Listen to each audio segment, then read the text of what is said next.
Cara akal saya ini kira apa? Kira-kira gitu.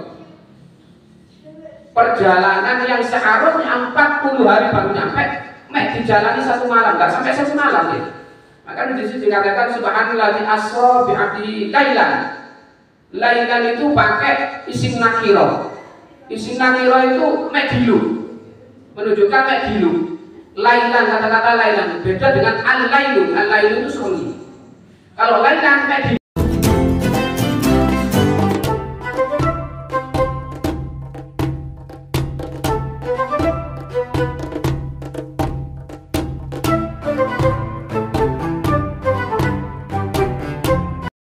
Dari Masjidil Haram, di mana di situ diterangkan di dalam kitab tafsir Jalalain bahwa Rasulullah itu tidak berjalan, Rasulullah itu dijalankan. Beda dengan berjalan dengan dijalankan. Makanya di sini dikatakan subhanalladzi asra. Asra itu dijalankan. Butuh pelaku diri. Lek pelaku diri cara akal mawon niku mboten gaduh. Lek perjalanan coro-coro dihitung-hitung perjalanan antara Masjidil Haram ke Baitul Maqdis itu lek ditempuh perjalanan dengan menaiki unta kira-kira 40 hari baru nyampe. 40 hari baru nyampe. Lek coro akal kan gak kira, makanya terjadinya Isra wal Mi'raj Nabi Muhammad SAW jangankan orang non muslim, jangankan orang kafir Quraisy, wong Islam dhewe itu banyak saya menentang pada waktu itu. Pada waktu itu.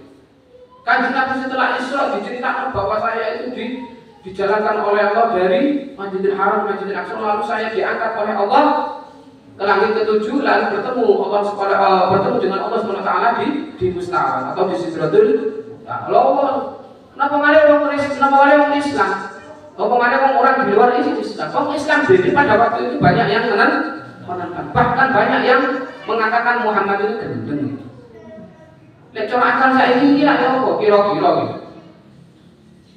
Perjalanan yang seharusnya 40 hari baru nyampe, dijalani 1 malam, nggak sampai 1 malam ya.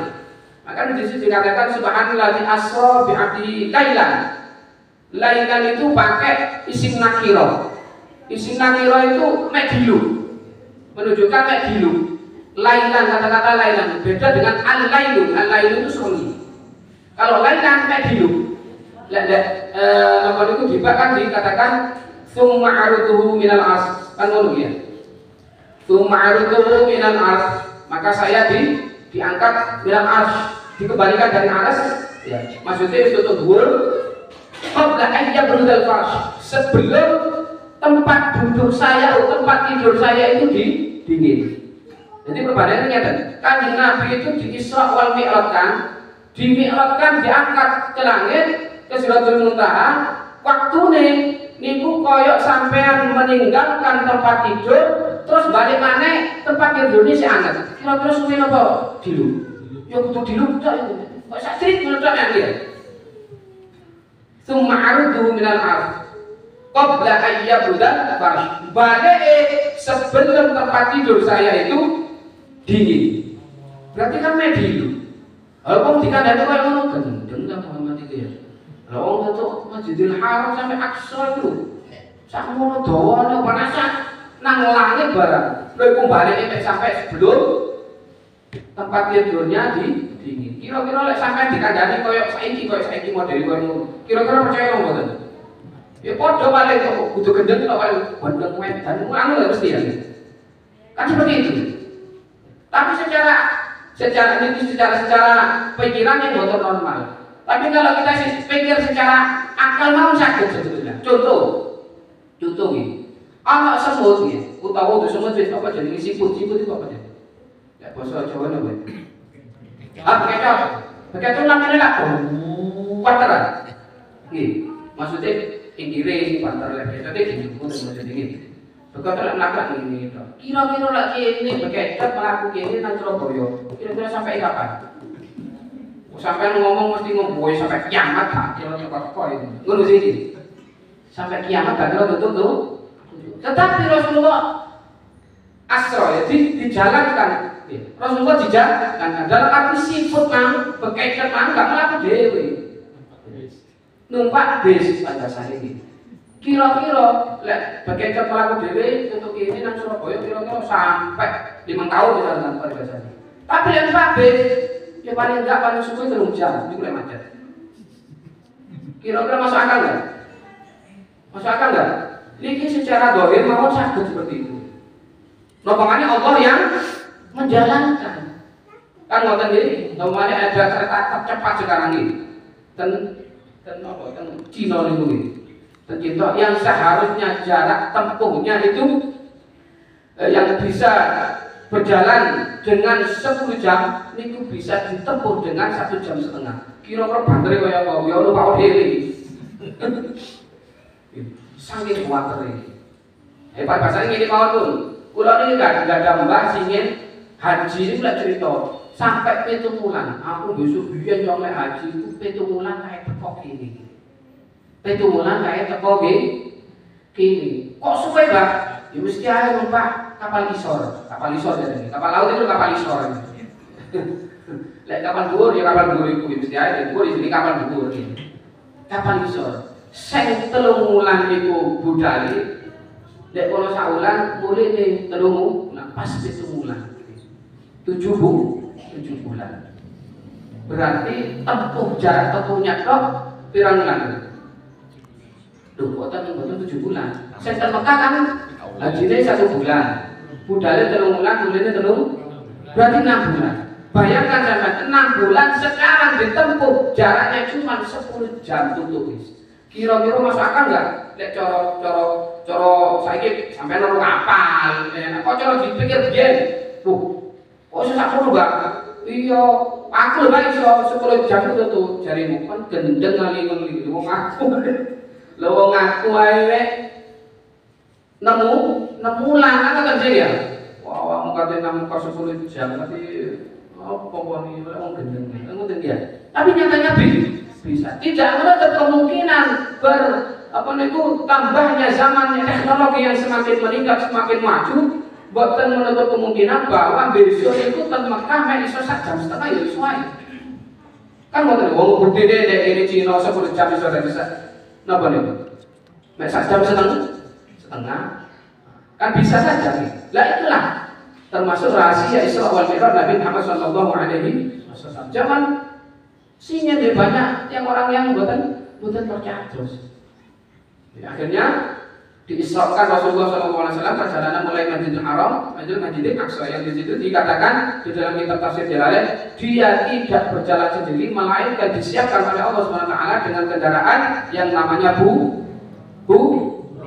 buraq, bakrok, terus alif qaf buraq. Diambil dari kata apa niku barkun itu kilat, buraq ini itu dikatakan di situ warnanya putih, cilian untuk jarang, gedean untuk bigol itu sekelas dengan himar itu keledai, jadi gedean untuk keledai ini, cilian untuk jarang ini, tapi ya ukuran diri, kira-kira sama warnanya bu. Nah jarak tempuhnya buraq itu apa? Buraq itu kadung melangkah seperti halnya les kadung hilang. Jadi terancak itu dawane koyok sepenglihatan kita. Koyoknya delokane koyok apa ya? Lek awake kula panjenengan delok apa ya? Delok sesuatu anu pagok ya. Koyok awake dhewe delok ini langit itu. Kan langsung pagok kan ada deloknya kan ngoten ya. Jarak tempuhnya berapa? Ya wong paham itu. Jadi buraq itu nek mlaku sampai koyok delokne sampean. Sampeyan delok nang langit yo sakune kudu ngono lho. Iku buruk saking cepete Bu. Koyok kilat sak ngono tutup bumi. Lah ngoten ya. Saking cepet. Singkat cerita, lalu Rasulullah SAW menaiki buraq sampai Rasulullah SAW di Masjidil Aqsa. Di situ Rasulullah sudah dijemput atau yang jadi Madura. Disambut layangan. Disambut kalian rohnya para nabi. Lalu Rasulullah SAW masuk ke dalam masjid. Rasulullah menjadi imam. sholat 2 rakaat dan yang nabi-nabi itu menjadi makmum. Setelah sholat Rasulullah keluar langsung disambut juga oleh malaikat Jibril. Ya Rasulullah, panjenengan sekarang akan saya bawa ke atas untuk bertemu dengan Allah Subhanahu wa Ta'ala. Namun sebelum ke atas saya punya 2 pilihan. Di tangan kanan saya adalah susu, terus di tangan kiri saya ada khamar. Ngerti khamar tidak? Khamar itu coroan kayak gitu, kayak bir dulu ya. Minuman keras minum ya. Tapi yo untuk keras enggak encer, tapi nek kadung ngombe ku atos temenan iso nggih. Jadi kongon mulon iso menggo nang tandaran gitu. Saking keras ini. Akhirnya Rasulullah spontan dia mengambil susu, tapi enggak didudui ya, enggak didudui madu, oh ini susu ini khamar tidak, semua dijulu lagi. Apa dijulu nama tadi. Akhirnya Rasulullah spontan mengambil susu. Alhamdulillah Rasulullah panjenengan mengambil susu ini menunjukkan bahwa fitrah sampean termasuk umat sampean adalah fitrah orang-orang Islam yang fitrah. Kok sampean mengambil yang khamar ini ya delok ae mati sampean besok ya banyak yang gak karu-karuan, banyak yang teler. Saiki ae Kanjeng Nabi njupuk supaya saiki akeh yang teler. Apa maneh njupuk khamar niku ya butuh teler tok ya glondong nang bab-baban ya iso ya. Alhamdulillah Rasulullah mengambil susu. Setelah itu Rasulullah diangkat ke langit. Yang pertama bertemu dengan Sinten Nabi, dipertemukan dengan nabi-nabi. Nabi pertama di langit pertama Rasulullah bertemu dengan Nabi Adam, Abul Bashar. Bertemu dengan Nabi Adam. Terus yang kedua di langit yang kedua bertemu dengan Nabi Yahya dan Nabi Isa. Di langit yang ketiga bertemu dengan Nabi Yusuf. Di langit yang keempat bertemu dengan Nabi Idris. Di langit yang kelima bertemu dengan Nabi Harun. Yang kelima bertemu dengan Nabi Musa. Dan yang terakhir yang ketujuh bertemu dengan Nabi Allah Ibrahim alaihissalam. Rasulullah di tengah perjalanan itu bukan juga wisata, ada wisatanya. Diberikan, ditunjukkan keajaiban Allah kepada Rasulullah SAW yang menjadi tolak ukur cikal bakal umat Nabi Muhammad SAW. Jadi Rasulullah pun waktu Isra dan Mi'raj itu dilihatkan beberapa umatnya yang akan menjadi cikal bakal seperti ini. Contoh, Rasulullah waktu Isra Mi'raj di tengah perjalanan bertemu dengan seseorang yang kukunya panjang, kukunya yang terbuat dari tembaga. Kukunya terbuat dari tembaga. Kuku ini gaya ngukur yo, satu kabeh kemarin itu tembaga. Lalu si orang tadi yang kukunya panjang itu mencakar, nyakarnya wae dhewe. Dicakari kabeh apa itu waduh dicakari sampai ledet. Akhirnya ditanyakan oleh Rasulullah SAW kepada malaikat Jibril, ya Jibril, saya tadi melihat seseorang yang kukunya panjang, kukunya dawa, dia melakukan aktivitas yang tidak sewajarnya. Kenapa Rasulullah? Dia itu mencakari tubuhnya, awalnya dicakari dhewe, dodone dicakari sampai ajur, balik maneh foto ambil dicakari maneh sampai ajur. Siapakah dia ya Jibril? Ya Rasulullah, itu adalah gambaran umatmu besok. Di antaranya umatmu besok yang senengane nun sewu mengri bah utawa rasa-rasa. Jadi besok sampai tak jalan rasa-rasa dek kono, dek neraka ngono sampai. Jadi nyakar wae dhewe besok. Alhamdulillah. Orang yang suka memakan daging saudaranya sendiri dalam arti yang suka rasa. Kira-kira saya senang rasa-rasa bapak-bapak atau ibu-ibu? Bapak-bapak ini pendukungnya ibu. Bapak ibu berarti kok doain. Oh kadang, saya pun dia. Bapak kadang sing ngawali kadang dulu cerita di kaman karo. Ibu waktu aku bilang, mas, aku lho tuku ning di pasar gede, di tuku iki. Tukune sajane tuku iki kok tuku loro oleh duwe. Mari ngono mulai tuku mana? Balik mana duit cari lebih. Padahal bapak itu ngomong di, ya itu memang aku ketok itu enggak, mas, kok itu ditambahin. Ini saya nambahin sih tadi. Udah kuyu sampai betul nih. Jadi section rasa-rasa besok itu begini bu, besok Itulah ya Rasulullah gambaran umatmu besok yang senang memakan daging saudara sendiri alias suka menggibah. Itu nggih, iku di antara. Lek sakniki rasa-rasa boten pati usus niki. Lek biyen kan cara gampange biyen di desa utawa zaman-zaman dulu saya kecil, biasanya ibu-ibu dengar kelawang petan-petan ini biyen. Sakniki kan boten enten lho ya. Kadang boten enten lan boten pati usus. Mak liwat WA iki lho. Waduh, tambah menangane iku tambah.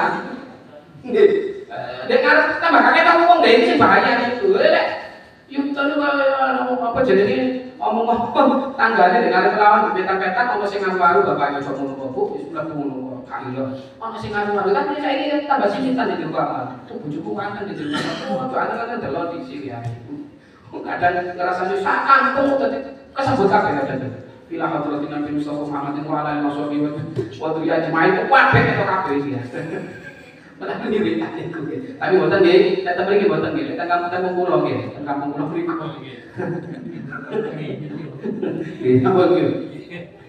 Lalu di antara Rasulullah berjalan lagi dipertemukan oleh Allah Subhanahu wa taala dengan seseorang yang menanam napa niku? Nanak itu apa? Nandur pari saiki cukul saiki. Jadi nandur saiki langsung cukul saiki. Kaget Rasulullah.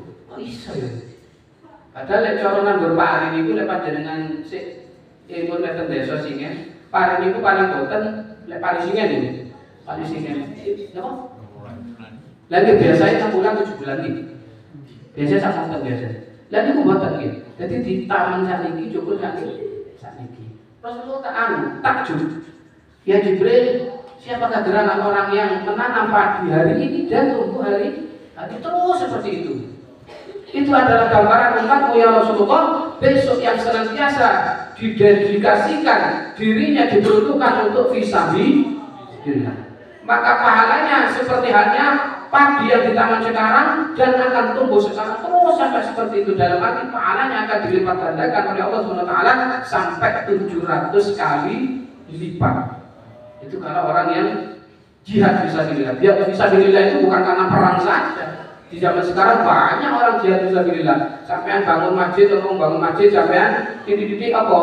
Nyumbang gedang kok. Gedang goreng ini masuk. Loh, ya kan, itu kan gedang goreng. Oh, coba gedang goreng. Kadang gedang goreng jadi penyemangat untuk tukang-tukang. Kita ngomong ya. Oh, mari mangan, dohur karena panganannya kok gedang goreng teko. Kira-kira bunga apa susah? Pak tukang itu. Oh susah, gedang goreng. Mana sih anak tangan itu? Gedang gorengnya sampai itu berlipat ganda 700 kali. Itulah perumpamaan orang yang jihad fisabilillah. Jihad fisabilillah zaman sekarang banyak mudah sekali ya. Tidak harus kita berperang. Oh, apa? Bukan di jalan Allah itu. Bukan di jalan Allah. Melainkan dibom di jalan Tamrin. Enggak pakai. Bawa uyu sampean. Bukan fisabilillah itu. Di jalan Tamrin pakai kompos lah. Kowe pengen ane sing ngebom kayak gini. Napa niku? Bukan yang pengen ane apa yang menyebar itu ya. Aduh, alhamdulillah itu bukan fisabilillah itu. Mati sangit bukan mati syahid. Mati sangit, mau sangitnya mau kosong. Ambune sah. Pun nggih. Setelah itu Rasulullah berjalan lagi bertemu dengan orang yang diberikan makanan oleh seseorang dikai daging dimasak nopo enak. Masak enak. Terus yang situ dikai batang. Lalu wong sing mangan iki dengan tahapnya dadak mangan gak batang kira-kira masuk akal kok enggak? Orang sehat, kecuali wong gendeng kuat dipilih makanan yang enak daripada batang lain yang dimakan batang. Entek jalur mana ini? Entek jalur mana? Dikatakan, ya malaikat Jibril, siapa gerangan orang yang seperti itu? Ini adalah gambaran umat yang besok yang senantiasa dia itu punya suami, punya istri, tapi sebelum dia janda gopo. Paham ya? Ya kemana gedang goreng di Jawa Bang ini. Ada kan misalnya daging sing enak, wis disiapno, dimasakno, wis mewah, lek cara saiki wis prasmanan misal. Kok dadakno disiapno?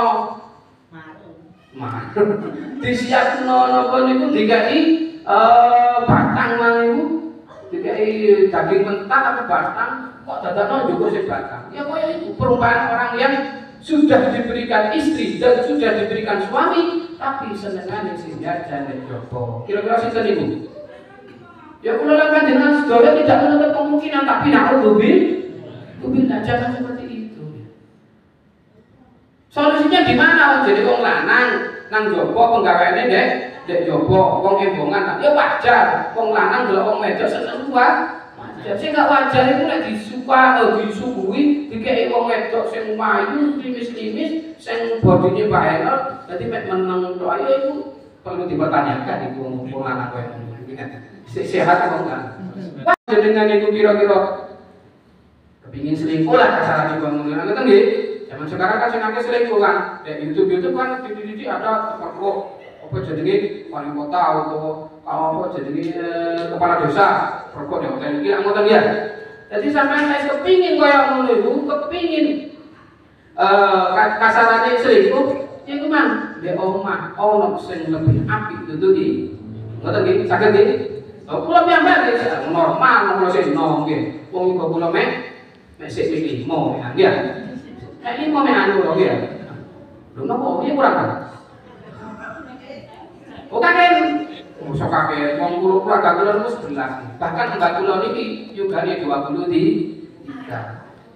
Sampai saat ini wonten. Jadi mulai lali niku pun sing urutan nomor 17. 12, 19, 20, 21, 22, 23 lali sapa ya iki? Kadang ditakokon lho.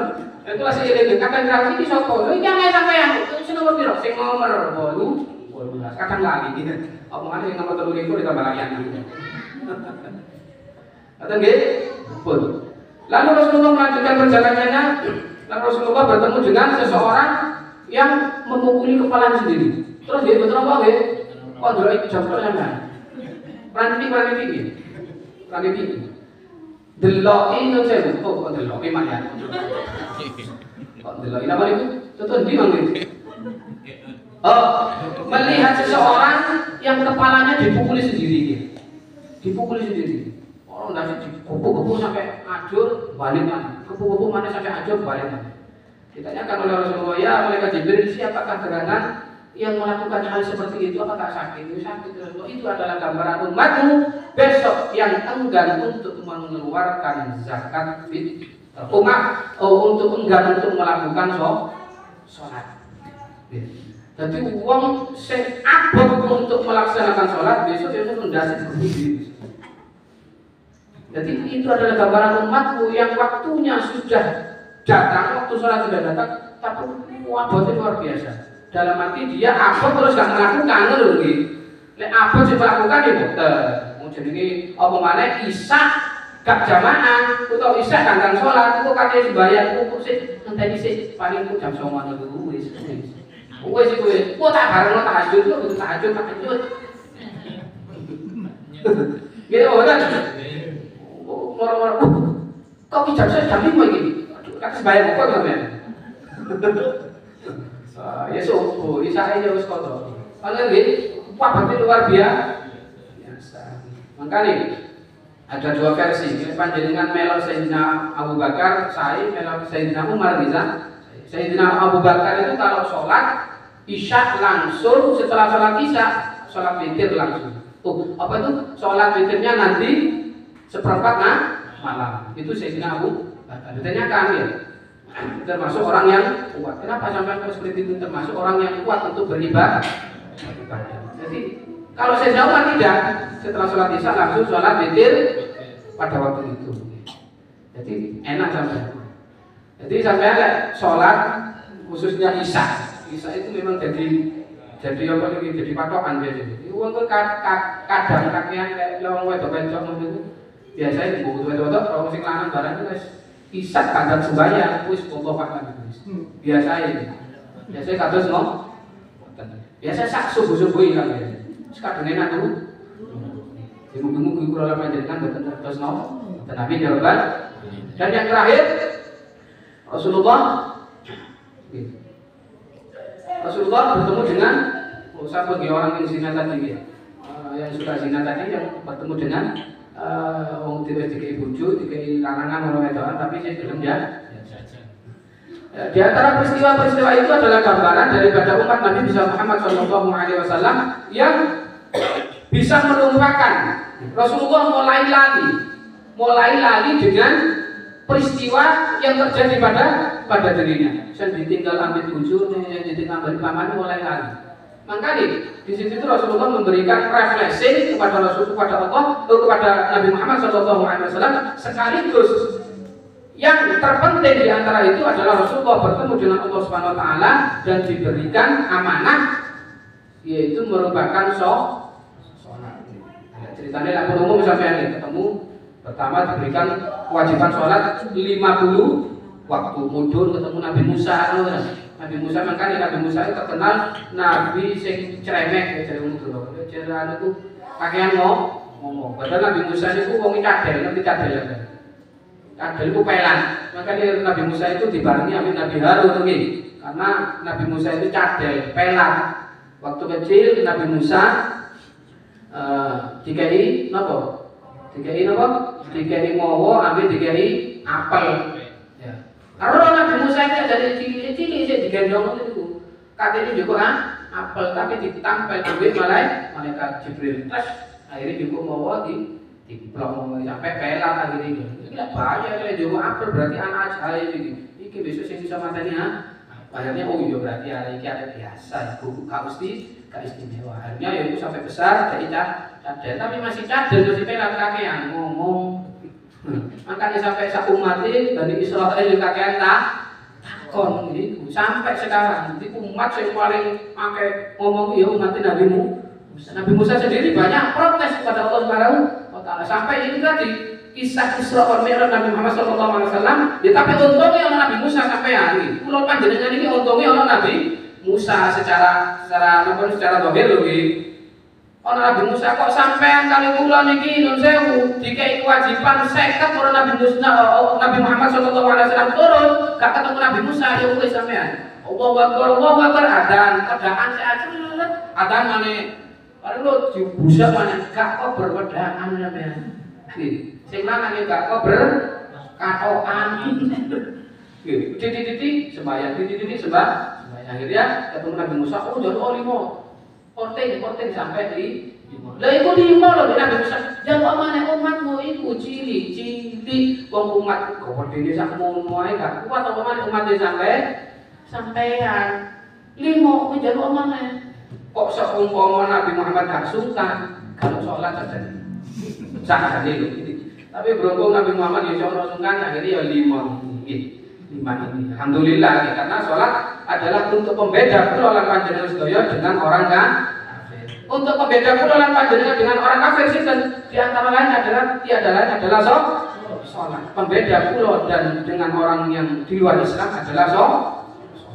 Itu sedikit napa niku kisah daripada Isra wal Mi'raj yang terjadi pada Rasulullah SAW. Hikmah daripada semua itu yang tiada lain adalah yang terjadi di perjalanan Rasulullah SAW, maka apa yang terjadi di balik itu semua menjadi pelajaran orang panjenengan sedaya. Dalam arti apa yang dilihat oleh Rasulullah SAW waktu perjalanan Isra Mi'raj pun sampai-sampean lakon dilakoni sing apik-apik mawon kadosa fisabilillah iku wau supadosa dados sangkulan panjenengan dan akhirat bertemu dumateng Allah Subhanahu wa Ta'ala. Meskipun toh nun sewu umur kula lan panjenengan sedaya katakanlah paling suwe iku di antaranya baina sitin wasakin 60 dan 70 mengikuti apa yang menjadi umur daripada Rasulullah.